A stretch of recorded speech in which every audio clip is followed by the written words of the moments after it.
In this video, I will walk you through how to connect your RoboForex account to MetaTrader 5. First, make sure MT5 is installed on your computer. If you do not have it yet, log into your RoboForex dashboard.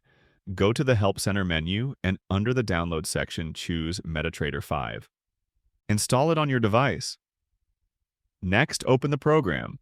At the top left, click File, then select Open an Account. A new window will appear with a search bar. Type RoboForex and click Find Your Company. You should see RoboForex in the list. Select it and click Next. Now choose the option to log in with an existing trading account. Enter your trading account number as the login, then type the password you received from RoboForex. For the server, choose the one that matches the details provided when you created your account. After entering everything, click Finish.